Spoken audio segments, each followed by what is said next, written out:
Hello and good afternoon, everybody. It's a great pleasure for us to be here today at the EU Opportunity Week and to be able to talk to you about the Regional Housing Programme, or the RHP.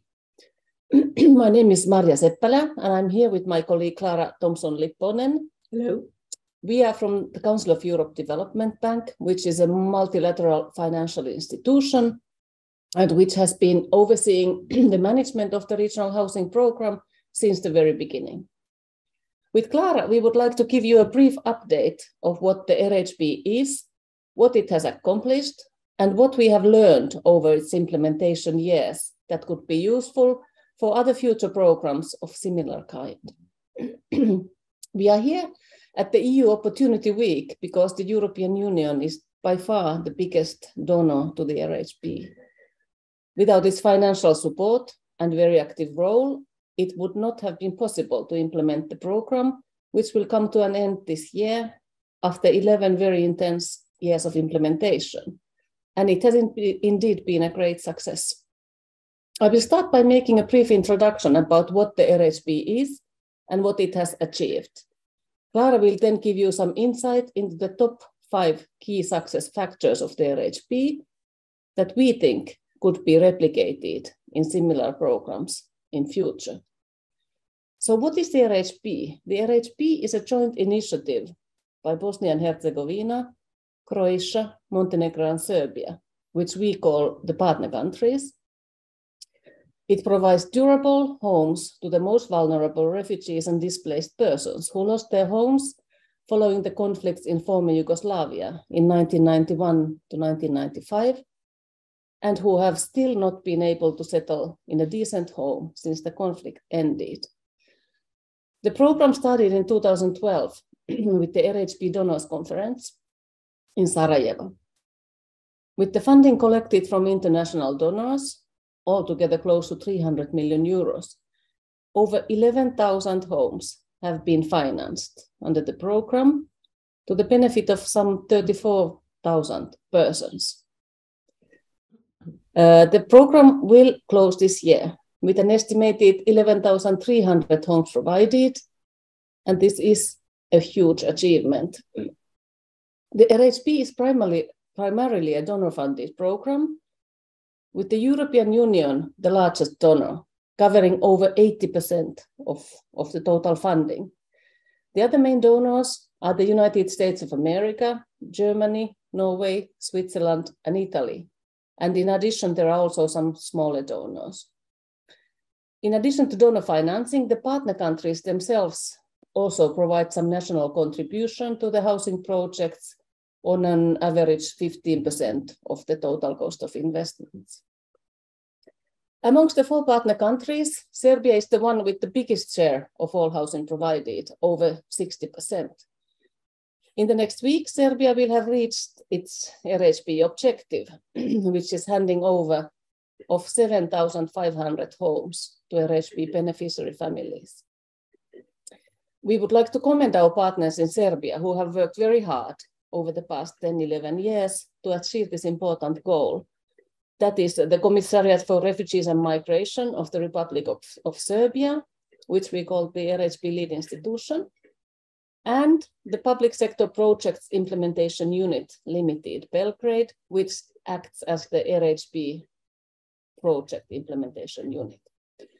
And I will now hand over to Clara, who will talk about the key replicable success factors. Thank you, Marja. So, as the RHP nears its conclusion, it is now clear that the vast experience gained can serve as a model for future similar projects. So what are the key success factors of the programme that can be replicated elsewhere?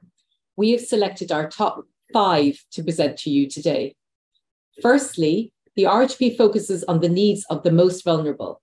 By adopting a needs-based approach targeted at most vulnerable refugees and displaced persons, the RHP provides secure homes to those who need it most, maximising social impact.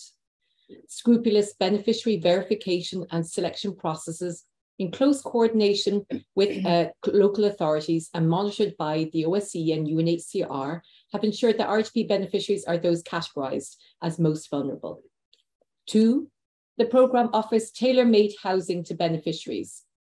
Offering a choice to each family empowers beneficiaries after a long period of displacement and helps reintegration prospects within the community of origin or host community, thus improving the sustainability of housing solutions. RHP beneficiaries are not only able to choose whether to remain in their places of displacement or whether to return to their places of origin, they can also select the type of housing which is best suited to their needs. The RHP offers beneficiaries 7 different housing modalities, including the construction of apartments and houses, prefabricated houses, reconstruction of houses, provision of building materials to complete houses, etc. 3, the beneficiary countries lead the design and implementation of the programme, as well as contributing to its financing. As Maria said, the RHP is led by the 4 partner countries, which, as well as part financing housing projects, are responsible for the full project cycle. The countries are supported by the CEB, that's ourselves, with respect to donor fund management and implementation supervision, and UNHCR and the OSCE for beneficiary selection and sustainability aspects. The countries also receive support from technical assistance teams. Leadership by the countries both fosters ownership of the programme, which is important for the sustainability of homes through building maintenance, for example, and it boosts the capacity of national authorities to manage similar projects in future. This capacity building also extends to the local level, as municipalities are actively engaged in RHP implementation in all partner countries, notably by providing land for the construction of residential buildings, etc. In so doing, the RHP has also helped to reinforce cooperation between state and local government levels. 4, solid donor support. As mentioned earlier, the RHP is supported by a number of international donors. In addition to ensuring the financial viability of the programme, multi-donor engagement has reinforced regional cooperation and spurred partner countries to meet their objectives. And finally, 5, beyond bricks and mortar, it has to be said that the RHP has generated many broader benefits for the beneficiaries of the region. For a number of beneficiaries, the provision of housing and/or land has enabled the launch of home-based businesses, including catering, hair salons and small farming, which have provided sources of income generation and contributed to sustainable resettlement. This has been further aided by the provision of greenhouses and farming equipment in some cases via complementary measures delivered by NGOs outside the RHP, such as Catholic Relief Services, CRS. And the economic benefits of the programme have not been limited to the beneficiaries themselves, however. Under the RHP, over 1,200 contracts have been signed with more than 200 companies across the region, thus stimulating economic growth and job creation and generating spillover benefits for local economies.